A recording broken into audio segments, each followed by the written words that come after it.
tadbirkorlarni qiynayotgan muammolar, yechilmayotgan muammolarni yechib, ularga yangi ish o'rnini yaratish bo'yicha bu ish tajribasi asosida uchrashuv tashkil qilganmiz.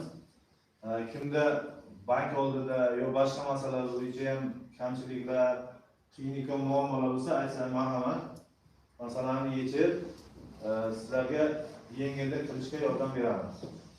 Kimda qanaqa savollar bo'lsa, kimga qanaqa muammolar bo'lsa, marhamat. Men Obidov Sodiq Solijonovich, Obidjon Darxon qurilish xususiy korxonasini ta'sischisiman. Menga 2025-yil uchun korxonamni rivojlantirish uchun 20% kredit olmoqchi bo'lyapman. Shunga hujjat tayyorlaganman. Shuni tezroq chiqarib bersalaring, ishimni yanada rivojlantirib, bir o'nta ishchi o'rin menga hozir joy bor, olaman. 3 kun 4 kun ichiga ishchilar olaman o'zlarimga. Shu kreditni tezlashtirib chiqarib berishlaringizni so'rayman. Qancha kredit? Hozir 300 million olishim kerak bitta korxonamga, ikkita korxonamga 600 million kredit olishim kerak. Ikkita korxona faoliyati yaxshi ishlayapti hozir. Turan bankka mijoz bo'lsa. Garov ta'minotiga joylaringiz bormi? Ha, garov ta'minotiga 3 ta katta ta'minotim bor, lekin juda haligi so'rashyapti. Shuni yechib berishlaringizni so'rayman.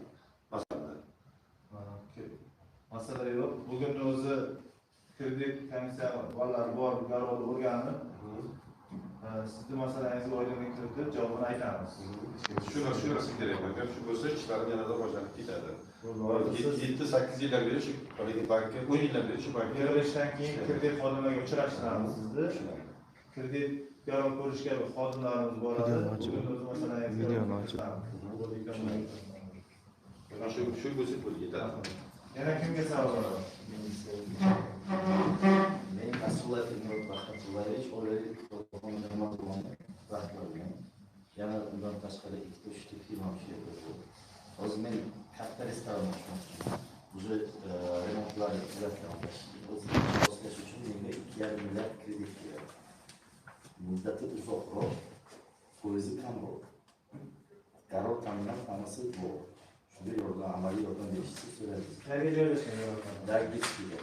Samarqand Noqurarada. Bo'ldi, buni ham hozir Printa 15 ta 20 ta yaqin ishchi nima qilamiz? Yaxshi. Restoran ochsa, bu 150 kishilik restoran bo'ladi. Katta milliy restoran. Samarqandda o'zi kam restoran yo'q. Shundan hozir kelishib olamiz. Kelishib bo'lgan kredit xodimlari ishlashtirib, garovingizni borib ko'rishga aniqlamiz, tashkillashtamiz. Alisher.